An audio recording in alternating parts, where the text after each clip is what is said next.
Bu Maya Oke. serahkan pada Pak Irfan untuk membuka. Nah, ya. Nah, sudah kenal nih? Belum ya? Udah diduga. Oke. Sudah kenal siapa di samping Bapak? Pak Wisal. Iya, insya Allah Bapak dan Pak Wisal sudah divaksin, jadi izin buka masker karena di sini juga ruangannya cuman kami saja. Insya Allah kita akan buka. Nah, perkenalkan beliau Pak Wisal. Alhamdulillah, selamat datang Pak Wisal.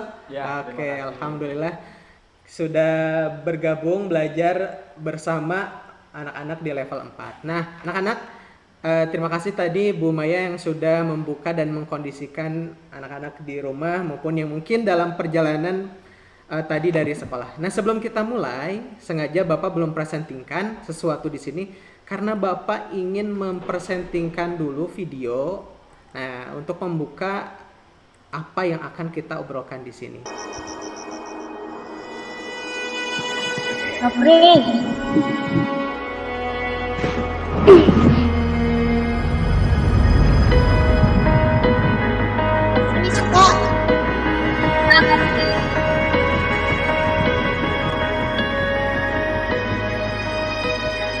Menurut data yang dirilis oleh World Resource Institute pada tahun 2012, Indonesia menjadi negara terbesar ke-6 penghasil emisi karbon di dunia dengan 1,98 miliar ton emisi karbon dioksida per tahun. Laporan UNDP pada tahun 2007 juga menyatakan bahwa sektor kehutanan menjadi penyumbang terbesar emisi karbon yang dilepaskan sebagai akibat deforestasi dan degradasi hutan. Menghadapi sorotan dunia tersebut, pemerintah kemudian mengeluarkan peraturan Sebagian besar di hutan-hutan Indonesia ya Pak Wisal. Nah, sebelum lebih jauh kita mengobrol bersama Pak Wisal tentang bagaimana kondisi hutan, terus juga hewan-hewan dan tumbuhan, termasuk juga bagaimana kita melestarikan sebagaimana apa yang memang ditugaskan Allah ya kepada kita sebagai manusia untuk menjaganya. Oke, nah sebelum lebih jauh kita kenalan dulu nih dengan beliau yang ada di samping sini. Nah, beliau adalah Pak Wisal, Wisal Dasanova. Alhamdulillah. Ya, beliau tidak hanya sekedar mengajar ya, aktivitas beliau luar biasa ya. Memang tidak hanya di cendekia muda saja. Nah, boleh kita tanya dulu nih Pak Wisal, boleh Bapak dengar bagaimana Pak Wisal ini peduli terhadap hutan, lingkungan, bahkan kemarin aktivitas yang Pak Wisal lakukan tercermin dalam aktivitas sehari-hari waktu Bapak pernah ke rumahnya, selalu mencoba sampah-sampah yang terutama yang memang bisa didaur ulang, yang diapain nih kira-kira. Terima kasih Pak Irfan, Ibu Bapak Guru level 4 ya. Assalamualaikum anak-anak level 4 yang soleh dan soleha. Terdengar suaranya Pak Wisal? Waalaikumsalam warahmatullahi wabarakatuh.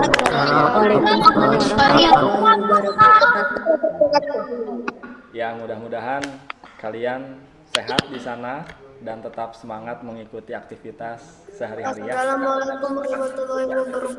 Waalaikumsalam. Baru bergabung. Ya, nah aktivitas yang biasa Pak Wisal lakukan sehari-hari itu mulai dari bangun tidur sampai kembali lagi tidur itu ya fokus terhadap lingkungan ya. Entah itu lingkungan yang ada di rumah, di sekolah ataupun selama perjalanan gitu. Nah, yang bisa dilakukan di rumah pada saat Pak Wisal ada di rumah itu untuk kontribusi terhadap lingkungan mencoba memilah-milah sampah. Nah, itu apa nih yang sering dipilah nih? Ya.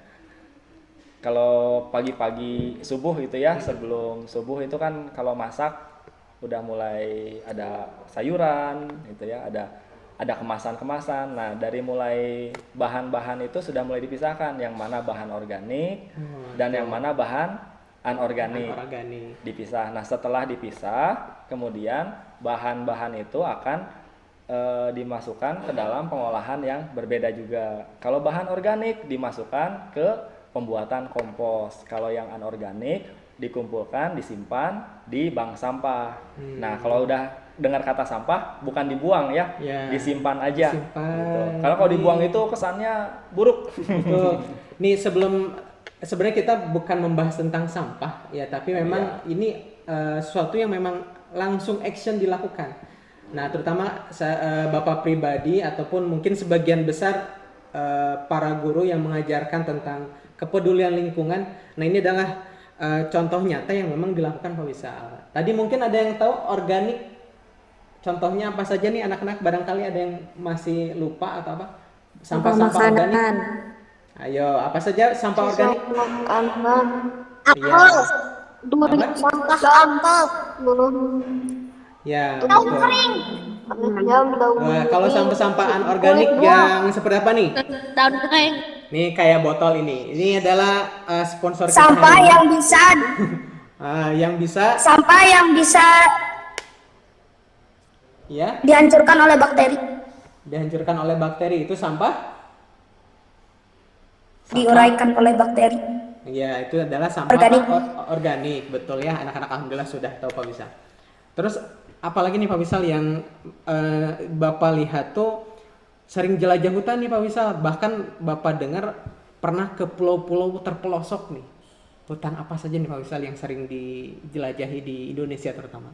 Ya, dari itu udah lama ya Pak Irfan. Kalau sekarang lebih banyak fokus mengajar. Iya. Tapi Dulu. sebelum mengajar, sebelum di Cendekia Muda, Pak Wisal suka berkeliling-keliling yang mana wilayah itu masih di dalam negara Kesatuan Republik Indonesia. Yang paling jauh itu Pak Wisal pernah ke daerah Maluku Tenggara Barat. Daerah Maluku. Maluku Tenggara Barat, bukan yang di daerah Ambon, tapi yang dekat ke arah Australia. Oh, paling selatan Paling itu ya, selatan. paling selatan dari Indonesia. Ya, di situ Pak Wisal mengamati keanekaragaman hayati, seperti jenis-jenis hewannya ada apa aja, iya.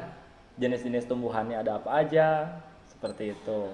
Hewan yang mungkin paling aneh, bukan aneh ya, mungkin yang wah ini ternyata ketemu nih sama Pak Wisal, itu hewan apa nih Pak Wisal yang paling berkesan mungkin? Oh, di mana ini? Di mana aja? Bebas, di mana saja. Yang sangat berkesan buat Pak Wisal itu bertemu dengan macan tutul. Ya. Macan tutul. Ya, macan tutul itu di Darajat Garut, dekat ya, dekat dengan ini. Nah, itu ternyata pada saat pertemuan itu memang auranya berbeda, atmosfernya berbeda. Kebayang ya, langsung Kebayang. di hadapannya tuh macan Ya. gitu. 20 meter, jarak 20 meter. Nah, di situ seharian itu hujan, Pak Irfan. Hujan. Tidak ada sinar matahari yang terik gitu. Jadi matahari redup, hujan lagi, hujan. Seharian hujan. Hujannya tuh gerimis. Nah, berhubung di Darajat itu ada tempat geotermal, ada pipa-pipa. Iya. Mungkin Panas bumi ya. Heeh. Panas bumi. macan tutul kedinginan, menghangatkan di dekat pipa panas bumi itu. Oh, Nah, gitu. kayaknya sekarang masih ada nggak ya macan tutul nih? Ya, Wah. anak-anak. Mungkin yang pernah ke Derajat, ada yang pernah ke Derajat, anak-anak? Darajat Garut. Derajat Garut. Mungkin ada ya saudara ataupun pernah di daerah Garut tersebut. Tuh, pernah lihat macan tutul nggak di sana? Minggu kemarin. Nah, kebayang nih ternyata Benar. ini jadi sebuah pertanyaan besar ya. Sampai-sampai macan Bapak pernah ke tutul, Rusia?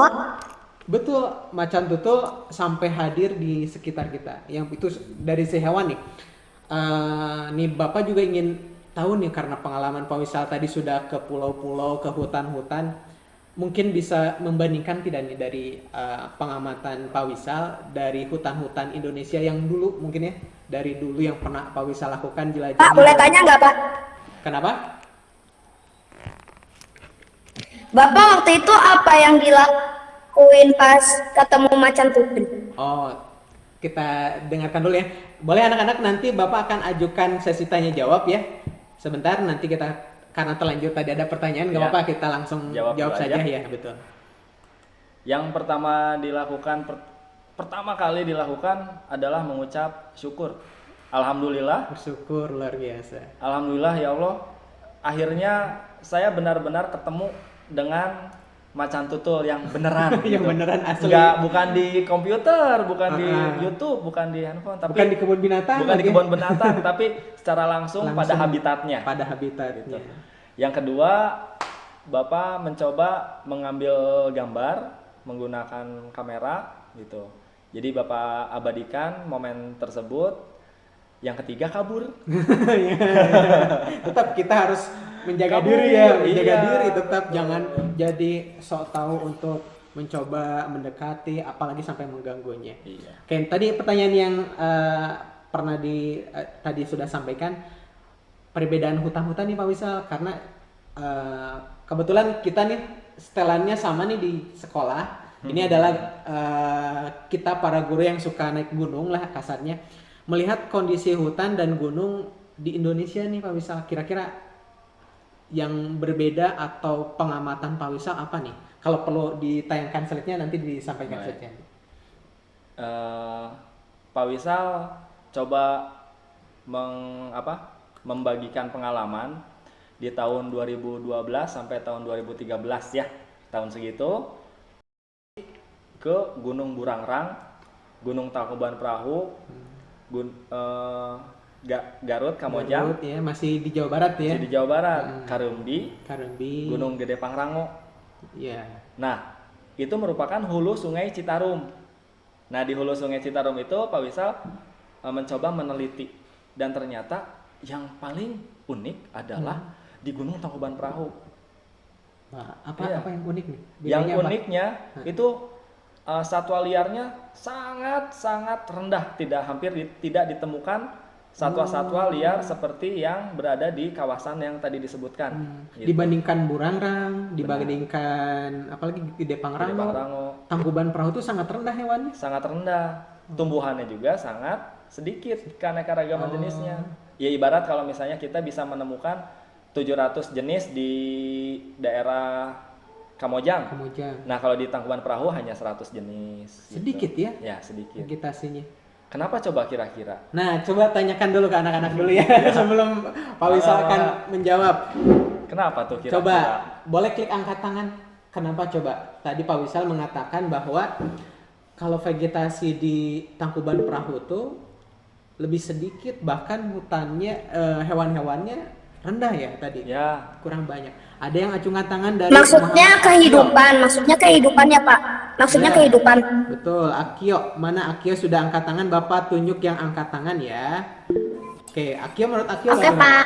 Ya, menurut Akio kenapa coba? Sebelum nanti Karena Pak di sana itu tempatnya panas. tempatnya panas menurut Pak Yeay, Wisal. hebat. Betul tidak nih Pak Wisal? Karena tempatnya panas. Ada benarnya juga. Oh, ada benarnya Jadi, juga betul. Ya, faktor cuaca juga menjadi pengaruh ya. Pengaruh. Saudara. Tapi mungkin ada yang lain. Ada nih. yang lain Ya. juga tidak? Ada dari Adia Hilmi. Mana Adia Hilmi? Boleh dibuka mikrofonnya. Kenapa coba? Karena ada belerangnya Pak. Ada Wah, belerangnya. alhamdulillah. Hebat. Dan juga asap dari gunung tersebut yang ya kan kalau kebanyakan menghirup asap juga kan bisa sesak napas juga. Racun. Iya, Itu hebat. yang bisa kita pertimbangkan Jawaban juga. kedua semakin baik nih. Kita lihat juga nih ada yang angkat tangan dari Muhammad Rifki Dava. Boleh Dava dibuka kamera dan mikrofonnya. Selain jawaban tadi dari Hilmi dan juga Itu Akio, kesulit apa? kan.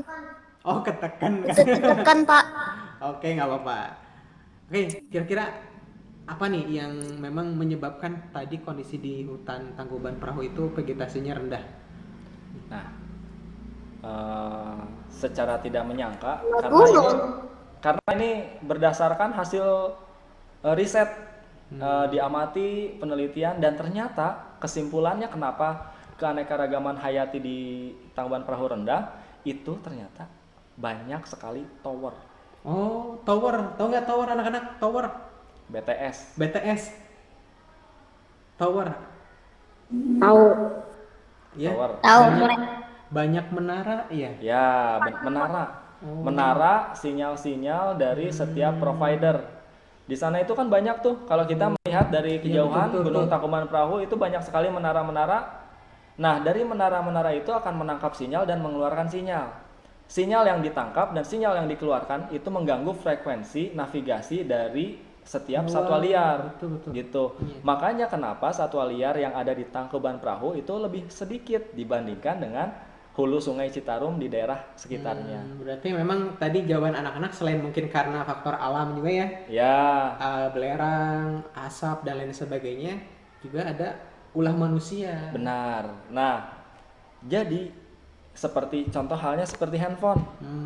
Handphone ini kan menerima sinyal dan mengeluarkan sinyal. Betul. Kalau menelpon gitu kan datang sinyal, Ada bunyi. sinyal, ya, tet. betul. Kita mengeluarkan suara, kita mengirim sinyal, Gelombang, sinyal. frekuensi. Nah, itu di otak juga sama, dan gelombang tersebut akan mempengaruhi keseimbangan tubuh yang tentunya ada di otak.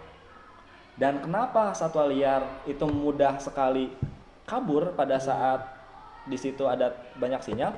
Karena mengganggu navigasi. Padahal satwa liar itu navigasinya paling hebat. Mereka nggak perlu GPS, nggak perlu apapun, tapi mereka tahu kemana arah gitu. Saya mau ke arah utara, saya mau ke arah timur. Di sana ada banyak makanan. Nah, kayak ini gitu. kebetulan Pak Wisal, kemarin kita belajar tentang ciri khusus hewan nih, makhluk hidup terutama. Oke, kira-kira anak tahu nggak level 4 ini hewan apa yang memang ciri khususnya ya menggunakan navigasi sinyal tadi? Ada nggak yang tahu? Mungkin kemarin masih Kelelawar. kelelawar, wah mantap. Apalagi ada yang tahu? Lumba-lumba. Lumba-lumba. Oh, iya betul.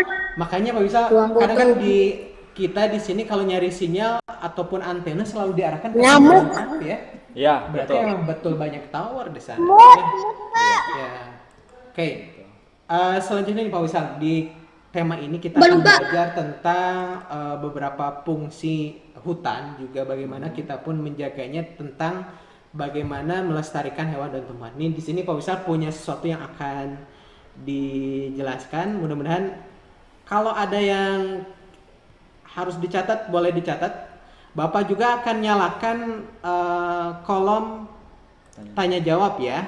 Oke, di sini kalian boleh bertanya dengan cara diketikkan pertanyaannya. Ya, belajar untuk mengetikkan atau menuliskan pertanyaan supaya pertanyaan ini nanti kita akan rangkum di akhir, mungkin 15 menit atau 10 menit di akhir sesi kita. Oke, kita lihat di sini ada sesuatu nih yang akan Pak Wisal bagikan. Nah, di sini apa nih Pak Wisal yang akan disampaikan ke anak-anak level 4 ini? Ya, insya Allah di hari ini Pak Wisal diberikan amanah untuk menyampaikan kepada level 4 tentang hutan. Wah. Nah, tentang hutan apa aja Hutan nih, hutan, wah. apa itu hutan, bagaimana, di mana gitu ya, dari Ibu Bapak Guru level 4. Nah, sebelum kita mulai, akan Bapak awali dengan Al-Quran ya, dari surat Ali Imran.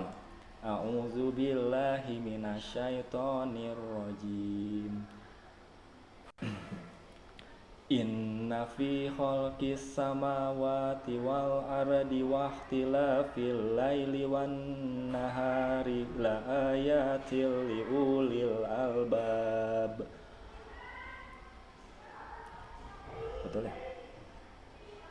Allazina yadhkuruna Allaha qiyaman wa qu'udan wa ala junubihim wa yatafakkaruna fi khalqis samawati wal ard. Rabbana ma khalaqta hadza batilan subhanaka faqina azabannar. Jadi sadaqallahul azim. Jadi ya, di surat itu Bapak tadi membacakan surat Ali Imran ayat 190 dan 191 yang mana isinya mengenai penciptaan langit dan bumi beserta isinya, yang mana di situ Allah tidak menciptakan suatu makhluk apapun dengan sia-sia, pasti ada manfaatnya. termasuk hutan nih, pasti ada manfaatnya. Oke. Nah, coba yang tadi laut. Nah, yang tadi bisa kalian lihat ya. Bisa kalian lihat di laut, ada gambar laut di presentasi sebelum. Nah, ini yang kalian lihat selain laut ini apa ini? Ya. Coba. Air. Air. Air.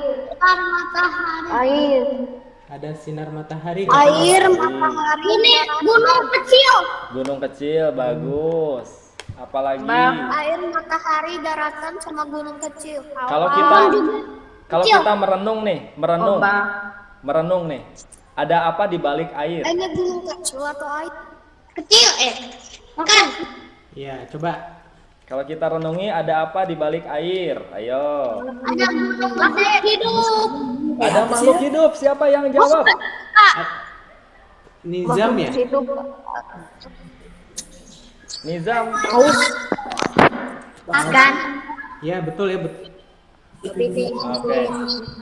Nah, alhamdulillah tadi ada yang menjawab makhluk hidup, dan di sini ada firman Allah yang tercantum di dalam surat Al-Anbiya. Al-Anbiya itu surat ke-21 ayat ke-30. Di mana Pak Wisal di highlights-nya yang warna hitam nih di sini, wa ja'alana minal ma'i kullasyai'in hayy afala yu'minun. Nah, Allah menciptakan seluruh makhluk hidup itu awalnya dari air. Jadi makhluk hidup sumbernya semuanya dari air. Makanya kenapa ini ditampilkan di depan? Karena ini akan menampilkan makhluk hidup setelahnya, gitu ya. Jadi ingat ya, kalau misalnya semua makhluk hidup itu awalnya penciptaannya dari air. Dari air, dari mulai fitoplankton keluar, bakteri keluar, ada fitoplankton, ada zooplankton, nanti naik ke algae gitu ya. Terus nanti naik ke insekta, krustase, sampai ke mamalia, aves ya semuanya. Nah, itu dari situ semua sumbernya. Oke. Nah, sekarang Pak Wisal akan bertanya sama kalian apa yang dapat kalian lihat apabila kalian melihat gambar berikut. Nih, gambarnya nih. Tring. Nah, Apa coba? Pasir. Gurun pasir. Gurun pasir. Pasir. Apalagi? Pasir. Gurun pasir apa lagi? Pasir. Sahara Desert. Selain gurun pasir. Jejak kaki. jejak kaki bagus. Apalagi? Ayo, coba deh kalian bayangkan Gunung pasir. kalau kalian berada di gurun tersebut, apa yang kalian rasakan? Panas. Panasan. Panas ya? Kepanasan. Kepanasan. Kak. Kepanasan. Kayaknya nyimpan telur aja. Ya, Kalau di gurun pasir kan rata-rata yang hewannya kuat panas semua, Pak. Kuat panas. Contohnya? Contohnya kayak ular gurun, Unta. unta, Betul sekali. Banyak ya? terus Hewan-hewan yang beradaptasi di lingkungan yang panas, kering. Kalau malam tuh dingin. Pernah nyobain ke gurun pasir malam-malam dingin? enggak. Pak Wisal juga dari teman Dingin, Pak Wisal. Tapi dikit. Itu dingin Gurun pasir di malam dingin banget, Kak. Iya. Kayak dingin kayak Antartika.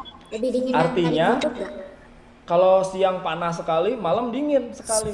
Nah, seperti itu gurun pasir. Jadi itu disebut dengan cuaca ekstrim. Gitu. Nah, kita lihat selanjutnya. Apa nih kira-kira gambar berikutnya? Tadi ada yang bisa nebak? Setelah gurun, tadi laut, gurun, terus yang ketiga hutan. Oke. Kalau kalian masuk ke dalam hutan ini, apa yang kalian rasakan? Adem. Adem. Keseramah. Pak, itu ada pertanyaan, Pak. Belum, jangan lu bertanya. Nanti. Pak Wisal yang bertanya sekarang. Belum, nanti sesi tanya jawab ya. Sih, ya. sereman. Seram, ya. Seram. Kira-kira di hutan itu ada apa aja? Soalnya kita masih anak-anak. Harimau surga, Harimau. Ada binatang Hewan. Ya. ada Terus apa lagi? Ada satwa liar. ada harimau serbia, ada air, Ada beruang, ada singa, ada ular, ada piranha. Oh, iya. ada ada pohon, Tadi tadi Pak Wisal mendengar itu Kapibara, ada yang ular, anaconda. menjawab hutan Amazon. hutan tropis, Wah, banyak yang tahu ya hutan Amazon. Kalau hutan Kalimantan, Aku tahu Pak, ada piranha, ada kapibara, ada anaconda. Ada anaconda katanya. ya, kalau Kalimantan tahu nggak? Hutan Kalimantan. tahu Pak. Hmm. Hutan Kalimantan Tahu, itu Di Kalimantan hutan hujan tropis. Iya. hutan yang ada di Kalimantan itu jauh lebih indah daripada hutan yang di Amazon. Nggak percaya? Pergi ke Kalimantan. Gitu. Kalian bisa menemukan banyak sungai, banyak air, banyak tanaman-tanaman, banyak hewan-hewan yang lebih menarik daripada Amazon. Itu. Cuma kenapa tidak sampai ke kita informasinya? Karena untuk mencapai ke sana itu sangatlah susah. Gitu, sangat susah, jauh dari mana-mana gitu. Nah, kalau Amazon orang-orang itu sudah mudah ke sana, turis-turis. Jadi yang dipublikasikan adalah Amazon. Tapi ternyata hutan yang ada di Indonesia itu jauh lebih indah. Oleh karena itu, cintai negeri Indonesia. Wah, ini banyak ya. Luar biasa. Ini tampilan baru hutan doang ya Pak Wisal? Iya, nih hutan. Nah, Oke. sekarang boleh kalian sambil mencatat ya. Siapa tahu ada yang kira-kira perlu dicatat, kalian boleh catat. Nah, sekarang Bapak akan menjelaskan tentang apa itu hutan. Nah, hutan ya. Nih di sini hutan adalah sebuah wilayah yang ditumbuhi oleh pepohonan. Tuh, ya. Ulangi ya. Apa tadi hutan? Sebuah wilayah yang diolah pepohonan. Sebuah atau suatu wilayah yang ditumbuhi oleh pepohonan. Iya, ditumbuhi oleh pepohonan. Iya, itu namanya hutan. Misalnya di sini ada pohon rasamala banyak, terus ada pohon pinus, ada pohon ini lagi, terus ada tumbuhan lainnya berkumpul di satu kawasan, itulah yang disebut dengan hutan. Tapi hutan itu ada macam-macam. Hutannya itu ada macam-macam, ada banyak. Supaya mudah, kita akan membagi hutan itu menjadi dua macam dulu ya. Hutan menjadi dua macam. Hutan yang pertama bisa. Oh, ada ya berikutnya kita lihat. Maaf, please. Iya, nge-freeze, maaf ya. Mungkin komputer Bapak sudah mulai lelah. Nah, yang Tapi, pertama nah, siap.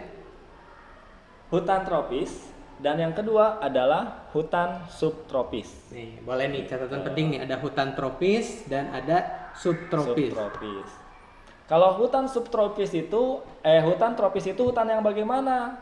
Hutan yang berada di garis khatulistiwa yang dipengaruhi oleh dua musim saja. Musim kemarau dan musim penghujan. Ya, itu hutan Dan tropis. Jadi yang dilewati garis khatulistiwa ya? Ya, dan sekitarnya. Nah, mungkin anak-anak ada yang belum paham ya, khatulistiwa itu apa Pak Wisal? Yang memang dilewati oleh garis sinar matahari ya. Atau Benar. berarti garis edar mataharinya tepat posisinya di tengah-tengah kepala kita, mungkin itulah. Betul. Jadi daerah yang paling banyak terkena sinar matahari. Nah, tropis ya. Gitu. Yang terpengaruhi oleh musim kemarau dan musim penghujan saja, ada dua musim. Nah, beda. Yang sama yang satu lagi, hutan subtropis. Subtropis nih. Subtropis ini adalah hutan yang berada di daerah kawasan utara bumi. Mungkin selatan juga ada ya, Ya, utara bumi, utara tapi dan banyaknya di selatan. utara. Iya, betul. utara dan selatan bumi yang dipengaruhi oleh 4 musim. Oke, mungkin anak-anak ada yang mau nebak nih. Ada 4 musim di subtropis. Musim apa saja kira-kira?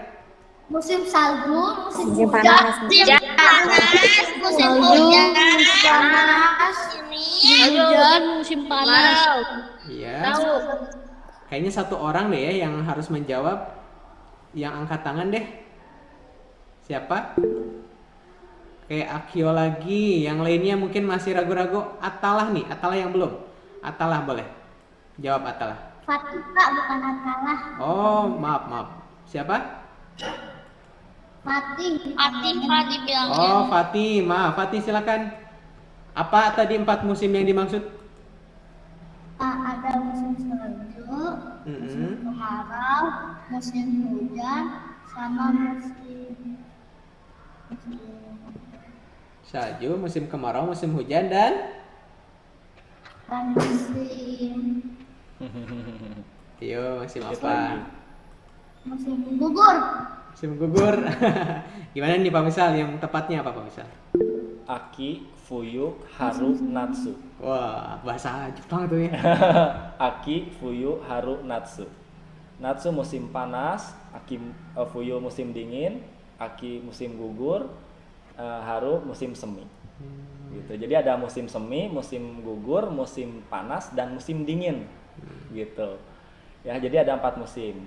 Nah, itu di daerah Amerika Utara, Eropa Utara itu mengalami 4 musim. Yeah. Nah, itu yang disebut kalau misalnya ada wilayah hutannya Yeah. itu subtropis. Ciri-cirinya kalau yang di tropis ya, yang di tropis itu lebih beragam. Banyak jenisnya. Ada pohon akasia mungkin ya. Ada pohon pasang, rasamala, saninten, benying gitu ya. Terus ada beleketebe, juga ada ki hujan gitu ya. Banyak sekali. Itu banyak beragam. Nah, kalau ciri yang di subtropis itu hanya seragam. Satu jenis ya, homogen hutannya ya. Iya. Atau homogen itu mungkin anak-anak seragam ya, tidak ada perbedaan hutan-hutannya gitu aja ya warnanya mungkin. Betul Pak Irfan. Dari mulai hutan pinus aja semuanya. Oh, itu iya. homogen. Kalau anak-anak sering lihat film-film tuh kan kalau musim salju tuh kan pinus semuanya kalau di daerah Iya, Eropa. cemara sih itu. Cemara ya. Ya, ada yang pinus, ada yang cemara, tapi lebih banyak cemara gitu. Daun-daun yang berdaun jarum itu konifer disebutnya, banyak di hutan subtropis gitu. Nah, kalau misalnya di Indonesia itu banyaknya budidaya pinus gitu ya. Ditanam pinus itu untuk diambil getahnya. Getahnya untuk apa? Bahan apa ada yang tahu getah? Ada yang tahu nggak getah pinus itu untuk apa? Untuk karet. Tadi jawab karet itu ya dari pohon Biji karet. pinusnya bisa jadi itu pelengkap, Mirip lah Pak. sejenis. Getah pinus fungsinya untuk Ayo. Nggak tahu. Nggak tahu katanya Pak Misal. untuk penerangan. Nah, untuk penerangan. Untuk penerangan. Ada juga yang memang Bahan untuk terpentin ya. Ya, untuk Sejenis terpentin atau minyak lah ya, bahan pengencer bakar. cat. Ya, Iya. kurang lebih kayak gitu. Gitu. Nah, Dan diambil kayunya. Jadi di Indonesia tuh sangat beragam ya karena tropis tadi. Benar. Salah satunya Allah memang menempatkan posisi Indonesia yang tersinari matahari sepanjang hari, hujan juga gitu. Sehingga beragamlah hutan yang ada di Indonesia nih. Apalagi nih Pak Wisal di hutan kita terutama. Nah, contoh lainnya aja dulu ya Pak Irfan. Di Indonesia itu banyak sekali pohon pinus, tapi kenapa lagu banyaknya pohon cemara? Naik ke puncak gunung, tinggi sekali, kiri kanan kulihat saja banyak pohon cemara. Kenapa bukan pinus? Ayo, karena di Indonesia itu yang banyaknya kan Keidean pinus. kali, Pak. Gitu, Karena bukan pinus cemara. ditanam ya. Karena Pinus, pinus ya, itu pinus itu ditanam. Cemara itu jarang ada di Indonesia kecuali ditanam. Contoh nih cemara yang ada di depan sekolah ini cemara. oh iya. Cemara gitu. Kiri kanan kulihat saja. Cemara itu nggak nyampe di pegunungan. Pegunungan iya. Jadi orang yang menciptakan lagu itu kalau misalnya liriknya mau diganti, bisa diganti kiri kanan kulihat saja banyak pinus merkusi. Gitu. Atau mungkin ceritanya lagi di subtropis kayaknya ya. Ceritanya lagi bikin lagunya sedang di subtropis, kayaknya seperti ngelihat banyak cemara, ya udah ditulisnya cemara. Cemara. Gitu. Oke, lanjut. Oke, baik. Apa saja nih Pak Wisal hutan yang ada nih di Indonesia atau hutan-hutan yang selain tropis dan subtropis ini? Nah, kita udah masuk ke dalam tropis ya. Yang paling banyak dan paling umum di wilayah Indonesia adalah hutan tropis. Apa bedanya dengan hutan hujan tropis? Nah, Oh iya. gitu. Apakah di Indonesia itu hutan tropis atau hutan hujan tropis? Nah, tergantung wilayahnya. Ada tambahan hujan gitu ya, Iya. rainforest. Kalau tropical rainforest atau hutan hujan tropis itu ada alat ukurnya. Pengukurnya itu jelas. Nah, pengukurnya itu adalah berupa alat yang disebut dengan alat ukur curah hujan. Alat ukur curah hujan itu namanya ombrometer. Ombrometer itu dia memperlihatkan curah hujan dalam 1 tahun. Kalau misalnya di setiap wilayah Indonesia itu rata-rata umumnya antara 1.800 sampai 2.000 Jadi emang milimeter.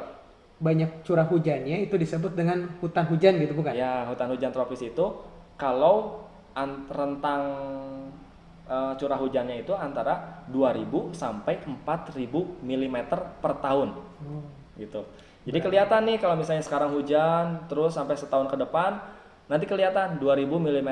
Nah, berarti itu per tahun. Kalau udah masuk ke dalam wilayah 2.000 sampai 4.000 mm per tahun itu masuknya hutan hujan tropis. Dan hampir di seluruh wilayah Indonesia itu termasuk ke dalam hutan hujan tropis. Contoh di Sumatera, Kalimantan, Jawa, Bali, Sulawesi.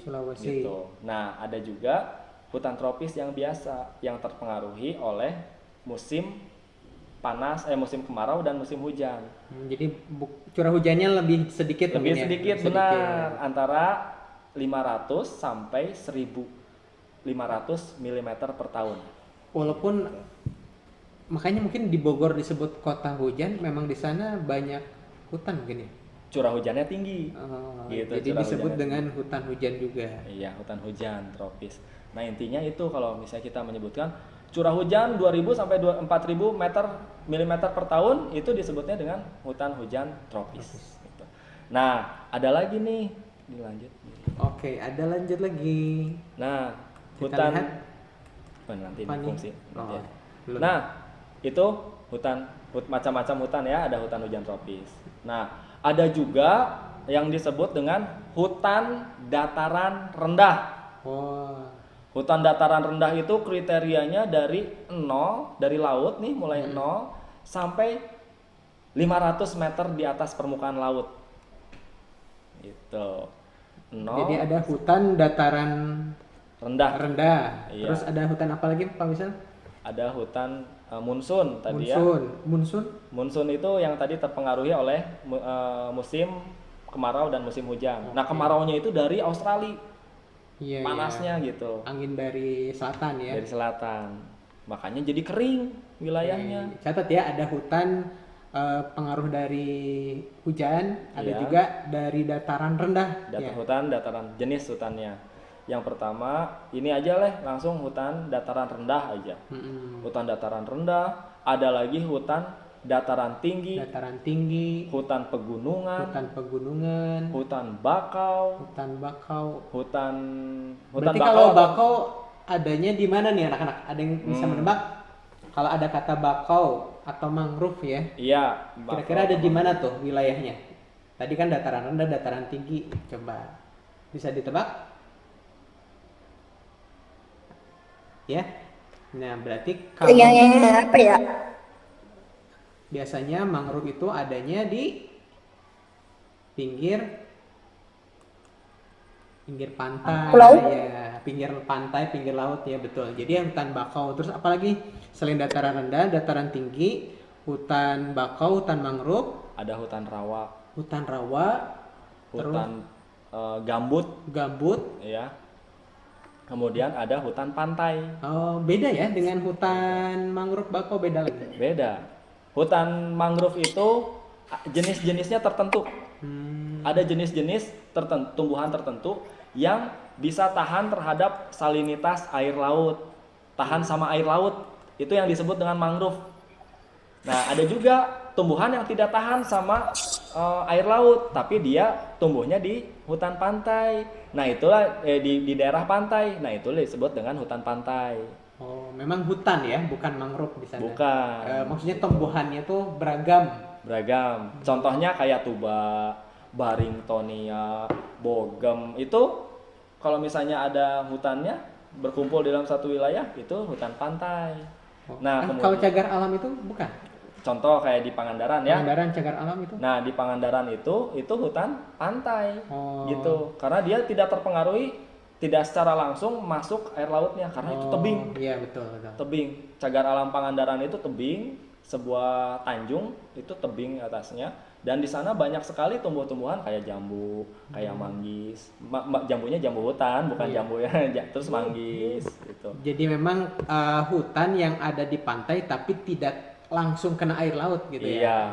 Itu yang mungkin yang membedakan tadi dengan hutan gambut. Kalau mangrove itu air laut, kena air laut. Kena air laut. Makanya fungsi mangrove itu luar biasa ya Pak Wisal. Oh, sangat hebat. Kalau itu. tidak ada mangrove itu, wah kayaknya pantai ataupun pinggir pantai Rusak ya. Dan bahkan Indonesia kalau tidak ditanami mangrove di pinggir pantainya itu akan terkikis daratannya, lama-lama bisa tenggelam. Wah, masalahnya nih Pak Wisal, kalau kita ngobrol panjang lebar lagi sudah tidak terasa, sudah setengah 12 nih. Gitu. Mau setengah 12. Nah, kita langsung saja ke inti poin kita nih tentang bagaimana fungsi hutan nih Pak Wisal. Apa yang akan kita gali dari anak-anak ini? Nah, hutan itu memiliki fungsi gitu. Ini fungsi ya, fungsi yang pertama itu sebagai resapan air. Nah, ini yang pertama. Resapan air dan sumber air. Tumbuhan memiliki akar yang memiliki kemampuan menyedot air naik ke atas, sehingga air-air yang ada di luar wilayah hutan itu akan diambil oleh tumbuhan-tumbuhan itu, sehingga cadangan air yang ada di wilayah hutan itu akan melimpah. Jadi kalau kalian main ke hutan, hampir menemukan air di sana. Hampir dipastikan kalian menemukan air. Air itu tersedia di tumbuhannya, di kantung tumbuhannya, atau misalnya di batang tumbuhannya, atau bahkan ada wilayah aliran air yang namanya sungai gitu. Atau misalnya ada yang dari daunnya gitu. Makanya banyak truk-truk pengangkut air itu nggak mungkin ngambil dari bawah ya. Pasti mereka berasal dari pegunungan atau dataran tinggi. Gitu. Merek-merek mineral itu ya pasti dari wilayah hutan. Wilayah hutan pasti ya. Oke, Sumber air. ada yang menyebutkan merek nih ya.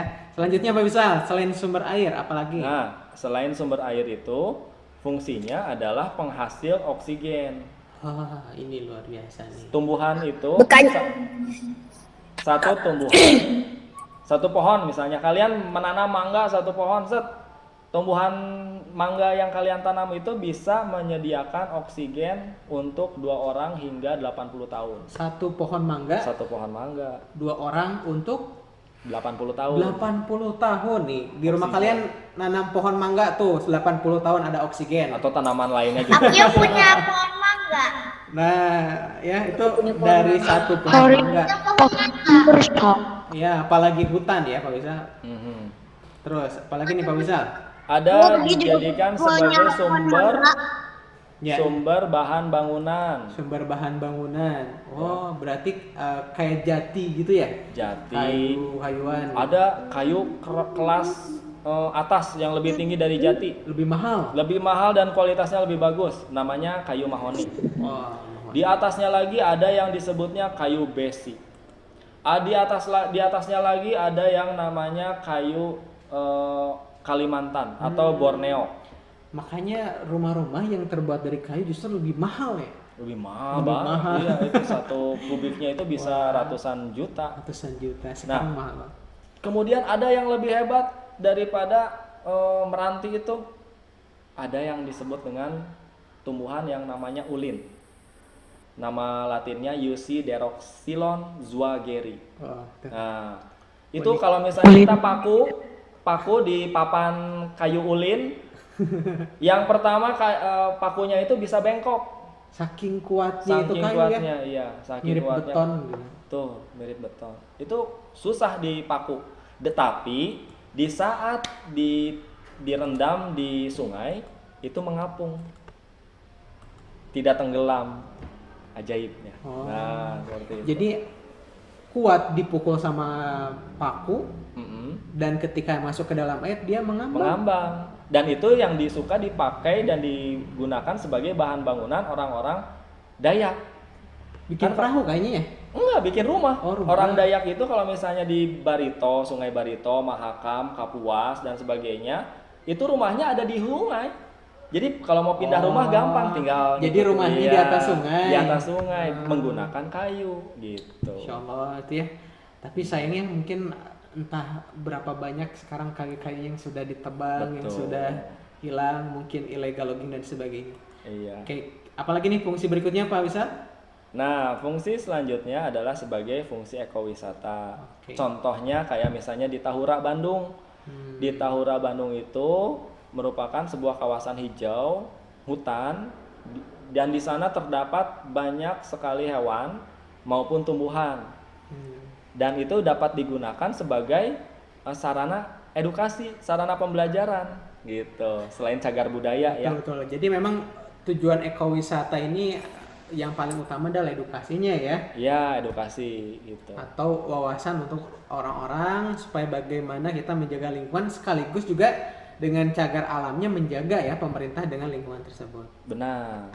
Nah, selanjutnya nih, fungsi hutan yang lainnya yaitu untuk habitat satwa satwa. liar. Oh, Gitu. iya. Jadi kalau nggak ada hutan, nggak ada satwa. Kalian tadi lihat di slide yang gurun pasir, kelihatan satwa? Nggak kelihatan. Kelihatan. Hutan Karena paling sedikit. hewan-hewannya yang Ya. masuk ke dalam pasir, bukan ya? Iya, yang Sangat gua- sedikit sekali. Susah berlindung di dalam pasir. Kalau di hutan ada orang hutan gitu ya. Mungkin ada badak gitu. Ada monyet, terus ada babi Ada hutan. gajah. Ada macan tutul, banyak Ada sekali harimau. dari mulai mamalia Ada harimau, betul harimau, ya. ya. Jadi memang hewan-hewan Ada besar, pantera pardus, satwa. Weh, hebat. Siapa itu yang bicara? Keren. Hilmi. Oke, Masya Hilmi, Allah. bagus. Pantera pardus yang Pak Wisal ketemu. Apalagi nih tadi. Pak Wisal yang akan disampaikan sebelum kita masuk ke sesi tanya jawab nih. Nah, Dampak sekarang betul ada kerusakan nih di sini. sekarang itu Tadi fungsinya yang terakhir apa, Pak? ya, kerusakan itu intinya oleh perilaku manusia. Udah cukup itu aja ya. Kalau misalnya kerusakan lainnya itu karena bencana alam, contohnya gunung Gunung meletus gitu ya. Gempa bumi. Kebakaran dari hasil gunung meletus. Dan kebakaran ini lebih banyak dipicu oleh manusia. Oh, tetap aja manusia. Ingin ya. buka lahan, dibakar semua lahannya. Ingin Pak, itu jadikan fungsi perkebunan, hutan terakhir itu apa, Pak? Karena Oke, benar ya, nanti akan dijawab ya. Karena kebakaran secara alami itu sangat susah kalau di hutan. Karena di hutan itu memiliki kelembaban yang tinggi sehingga api akan tidak akan menyala. Berarti kalau misalnya ada kebakaran hutan dapat dipastikan oleh ulah manusia. Nah, ya. Jadi kata kuncinya kalau kerusakan pasti atau lebih dominannya oleh ulah manusia. Contohnya ya, yang pertama ini adalah illegal logging atau penebangan liar. penebangan liar, dan ini akan memicu deforestasi. Oke, nama lain deforestasi penebangan liar. Iya. Tadi yang ada video dari awal ya, itu arti deforestasi. Iya. Terus berikutnya apa Pak Wisal? Nah, ini akibat manusia. Coba kita lihat lagi. Alih fungsi lahan atau adanya perambahan hutan mau dijadikan perkebunan. Oh. Contohnya perkebunan kelapa sawit. Ah, iya. Jadi ada perubahan yang asalnya vegetasinya banyak, Hutan, ya. jadi sekarang Hutannya dibakar, Pak. Ya. betul. Sebelum dijadikan kelapa sawit itu dibakar dulu. Kebanyakan dibakar dulu, paling cepat mungkin. Iya. Supaya apa? Supaya menghasilkan karbon dari arangnya itu. Karbon itu akan mengikat unsur-unsur lain yang berfungsi sebagai nutrisi bagi tanah. Jadi supaya tanahnya itu banyak karbon gitu ya intinya. Iya. Dan kalau misalnya sudah banyak nutrisi akan mudah untuk ditanam. Gitu. Nah, makanya dibuka menjadi perkebunan. Perkebunan. Contoh yang paling banyak perkebunan kelapa sawit. Di Sumatera ada yang namanya pembukaan hutan untuk tambak. Gitu. Kalau misalnya di Kalimantan kelapa sawit. Kelapa sawit. Di Kalimantan dan Sumatera itu ada pertambangan dan ratusan ribu hektar hutan itu hilang dan tidak bersisa. Hilangnya itu bersama satwa liarnya, coba bayangkan. Dan itu memang dilakukan oleh warga ya. Dan sebagian besar juga pemerintah atau Warga bagaimana? dipicu oleh investor. Oh iya, ada lagi unsur ini ya. Tadi aku udah zuhur. Boleh langsung ke tanya jawab nggak? Sedikit Oke, lagi ya. sedikit lagi ya. Oke, wah ini Nah, kebakaran, ini kebakaran. hutan. Kita perlihatkan dulu saja Pak bisa supaya dan hama penyakit. Nah, hama penyakit ini juga sama akibat manusia. Oleh karena itu Allah berfirman, Insyaallah ada nih. ya. Kita Break dulu sebentar Break dulu sambil azan ya. mungkin ada anak-anak yang belum mencatat, Bapak akan perlihatkan lagi yang tadi. Kita break 3-2 menitan untuk mendengarkan azan yang ada di sekolah ya. Kalau ada yang di rumah mangga dengarkan saja. Ini sambil dicatat ya. Ini ada yang di sekolah bukan? bukan. Bukan ya. Nanti kita breaknya ada yang di sekolah ya, insya Allah. Gak apa-apa Pak Wisal, Nggak kita acuannya ada yang di sekolah saja. Mangga. Jadi ini tadi deforestasi, alih fungsi atau perambahan, ada kebakaran dan ada hama penyakit. Nah ini ayat apa nih Pak Wisal yang dimunculkan di sini? Nah, ini tercantum di dalam surat Ar-Rum, surat yang ke-31 di dalam Al-Qur'an pada ayat 41. Gitu. Bapak bacakan ya. A'udzubillahi minasyaitonirrajim. Bismillahirrahmanirrahim. Zoharol fasadu fil barri wal bahri bima kasabat aidin nasi liyuzikuhum ba'zal lazi amilu alallahum yarji'un. La'allahum yarji'un. Jadi telah nampak kerusakan di muka bumi, di daratan dan di lautan, bari dan bahri. Jadi telah nampak kerusakan yang terjadi di daratan dan di lautan akibat perbuatan manusia, itu perbuatan tangan Memang manusia. Allah sudah membuktikan ya dalam Al-Quran memang kerusakan yang ada di lautan, Dan di kerusakan daratan. yang di daratan adalah ulah manusia. Ya. Termasuk juga hewan ini satu paket dengan tempat tinggalnya, yaitu Persis. hutan. Nah, Insya Allah. kita lanjutkan. Coba kalau kalian lihat di sini ada hewan apa aja? Coba. Ini pohon ya yang ditampilkan. Iya. Ada Monyet. Monyet. ada orang hutan. Ada burung. Ada burung. Ada semut, ada semut, ada semut, ada semut, ada semut, ada semut, ada semut. Dan kita break nanti di lanjut. Tahu. Apalagi? Ada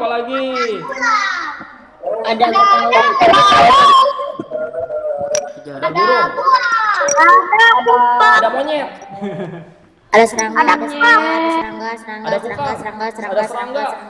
serangga. Wah, Ada apa lagi? sudah banyak pertanyaan. Ada ular. Ada oet, Pak. Ada apa? Oa. Oa. Ada si amang. Monyet. Oke. Ya, tidak. Oke. Orang hutan. Coba kita lihat ya. Di sini ada apa aja? Betul. Ini apa coba? Kelihatan ada gambar? Kucing.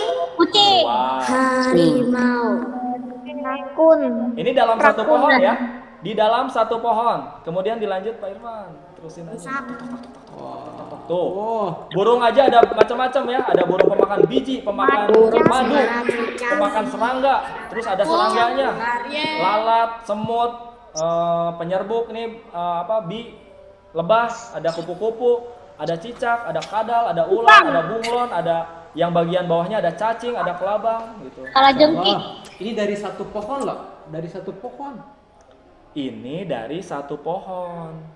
Sementara Allah pada firman-Nya di surat ke-57 ayat pertama ya. Itu menyebutkan sabahalillahi ma fis samawati wal ard wa huwal azizul hakim. Dan di ayat ke-6 di surat ke-61 ayat ke-1 sabahalillahi ma fis samawati wa ma fil ard wa huwal azizul hakim. Jadi seluruh apa yang ada di langit dan di bumi itu bertasbih menyebut nama Allah. Termasuk hewan-hewan yang ada di sini. Hewan yang di sini ini semua bertasbih, cuma kita nggak tahu bagaimana cara bertasbih. Kalau misalnya di yang ayat ke-1 dari surat ke-61 ada ma tambahannya. Ma tambahannya itu adalah dikhususkan kepada makhluk di luar manusia. Contoh di luar manusia misalnya kayu nih, meja, kaca yang ada di ruangan kalian bertasbih memuji Allah. Nah, sekarang kita sebagai makhluk ya, apa pantas kita tidak memuji Allah dengan cara bertasbih? Tidak pantas kan? Oleh karena itu, sibukkanlah kalian dengan cara berzikir. Apapun zikirnya, terserah kalian. Gitu. Yang dituntun dan dicontohkan oleh Rasulullah ya. Iya. Insyaallah Pak Wisal, ini luar biasa. Selain memang tentang fungsi hutan, tentang kerusakan hutan, di balik satu pohon banyak sekali hewan-hewan ini yang begitu beragam dan semua hewan ini bertasbih dengan caranya ya. Benar. Kalau kita manusia subhanallah, alhamdulillah, Allahu akbar. Barangkali ketika tweetan burung itu dia lagi bertasbih. Bisa jadi Pak Irfan. Bisa jadi hewan ketika suaranya itu ataupun dalam kehidupannya dia tunduk patuhnya pada, bahkan ada hewan yang hidup cuma semalam ya. Iya, contohnya yang sekarang terjadi nih, laron. Laron itu cuma satu malam hidupnya dan dia pun tidak sia-sia mungkin ya Allah ciptakan. Habis itu besok paginya Mati. Iya. Oke, sambil menunggu suara azan, Bapak akan perlihatkan pertanyaan-pertanyaan yang ada di kolom tanya jawab. Insya Allah setelah azan kita akan lanjutkan sebentar ya sambil menjawab pertanyaan yang ada di kolom Q&A. Banyak sekali nih. Kita sambil mendengarkan azan dulu.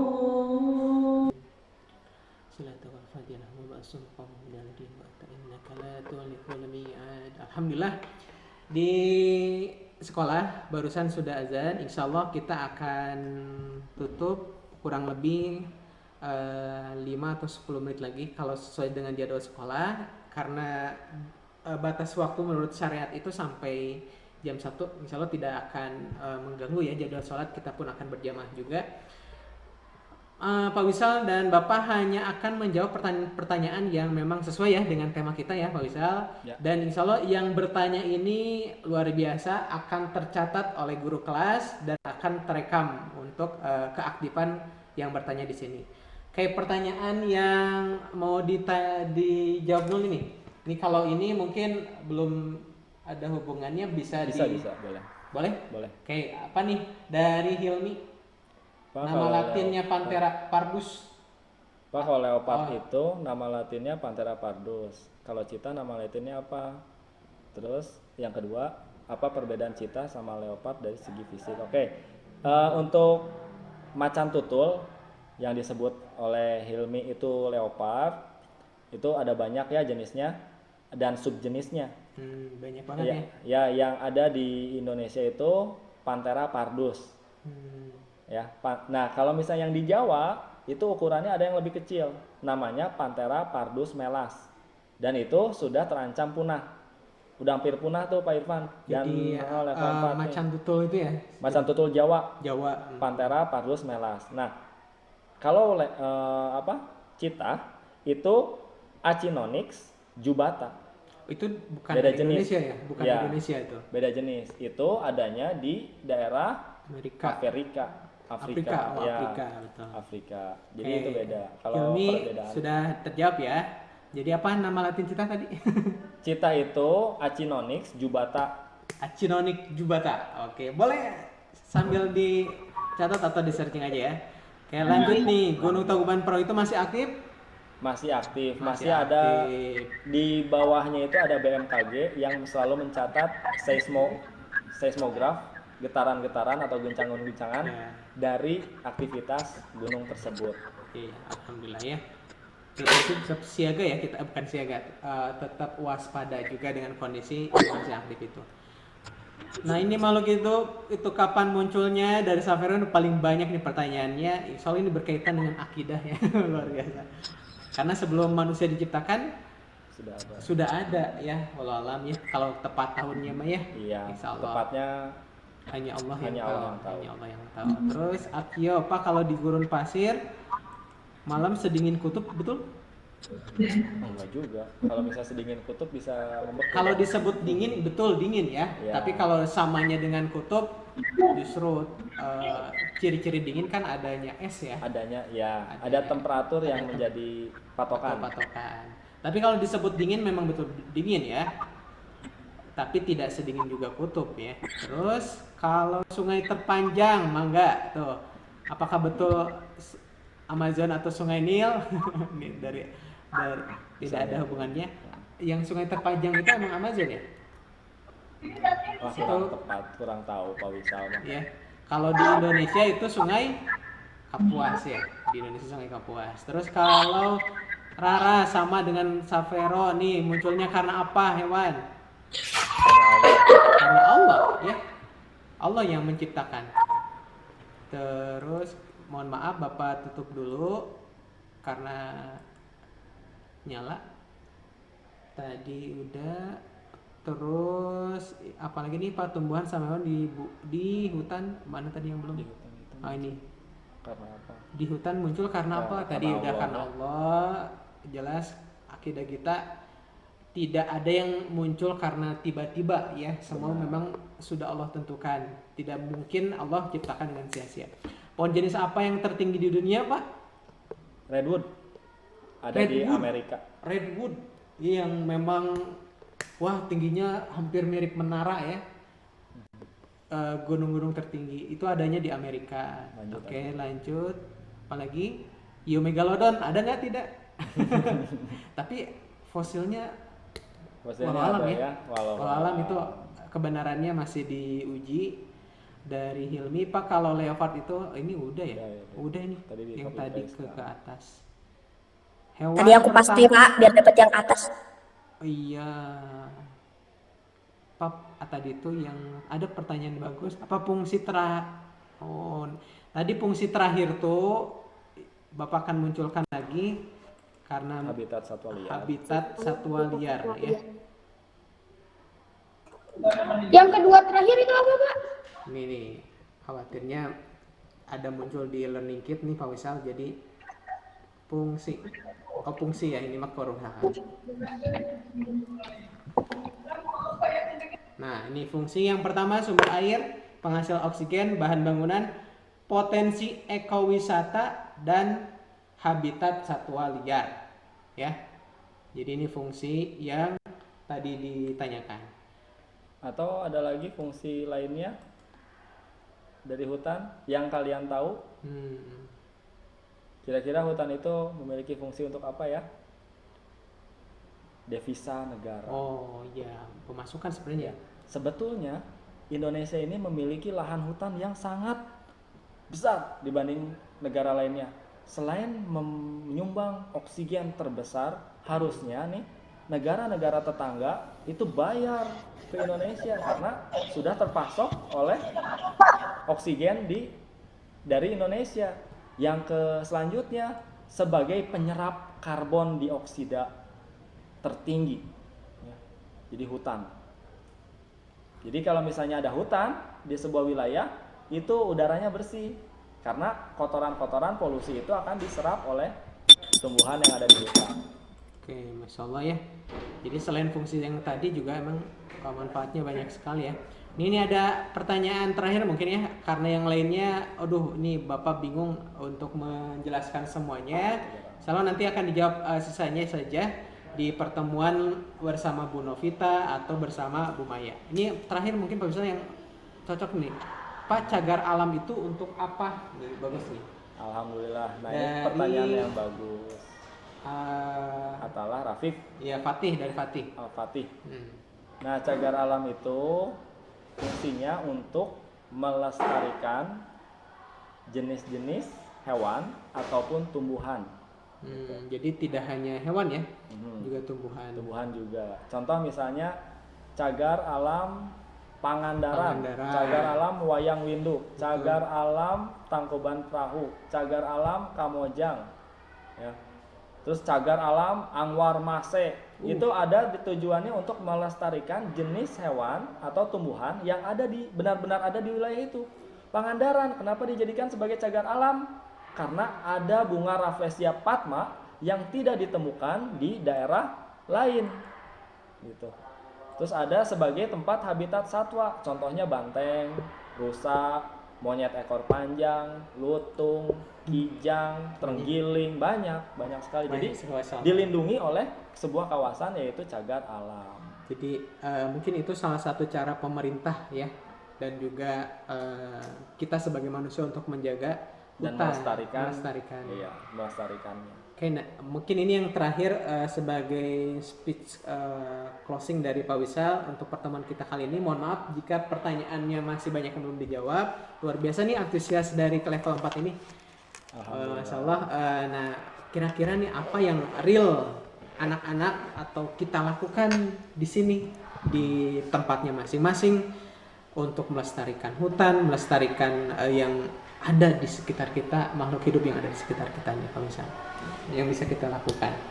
Yang bisa kita lakukan adalah menanam. Kenapa menanam? Gitu. Dengan menanam, apabila diizinkan oleh Allah itu tumbuh, tanaman itu ya tumbuh, maka tanaman itu akan menghasilkan oksigen. Menghasilkan oksigen sepanjang hidupnya. Artinya apa? Artinya saat kalian menanam, kalian sudah melakukan sedekah oksigen kepada semua makhluk yang ada di sekitarnya. Sedekah. Sementara makhluk yang di sekitarnya tidak hanya kalian, itu sedang bertasbih memuji Allah. Gitu. Jadi, kalau kalian menanam tumbuhan, contoh tumbuhan beringin, tumbuhan pasang, tumbuhan rasa mala, benying dan sebagainya disimpan di dalam satu hutan, kalian mati, kalian masih tetap melakukan sedekah. Dan itu akan terbawa sampai alam jadi kubur. tetap mengalir ya. Makanya ada dulu para sahabat yang emang ketika kenapa udah tua masih tetap menanam? Ternyata emang sebetulnya ada mengalir. cerita sih, ada cerita tapi ini waktunya habis kayaknya. Masya Allah. Nanti mungkin ini jadi ajakan ya Bu Novita, Bu Maya nih, Pak Wisal ingin diundang lagi untuk bercerita nih. Insya Allah Pak Nanti Wisal, aja. karena waktu kita terbatas, sebentar lagi kita akan melaksanakan sholat dan anak-anak juga ini sudah over juga ya. Sebenarnya ini luar biasa pembahasan kita kali ini tentang bagaimana kita melestarikan hutan, hewan yang ada di sekitar kita. Masya Allah. Terima kasih banyak Pak Wisal atas waktunya. Sama-sama. Juga terima kasih kepada anak-anak level 4 yang setia menunggu, mencatat, memberikan pertanyaan dan lain sebagainya. Mudah-mudahan apa yang kalian dapatkan pada pertemuan kali ini bersama Pak Irfan, Pak Wisal dan guru kita kali ini dapat hikmah dan tadi actionnya dari Pak Wisal menanam. Masya Allah. Kita tutup dengan baca hamdalah. Alhamdulillahirabbil alamin, dan kita serahkan kepada Bu Maya. Oke, wassalamualaikum warahmatullahi wabarakatuh. Waalaikumsalam.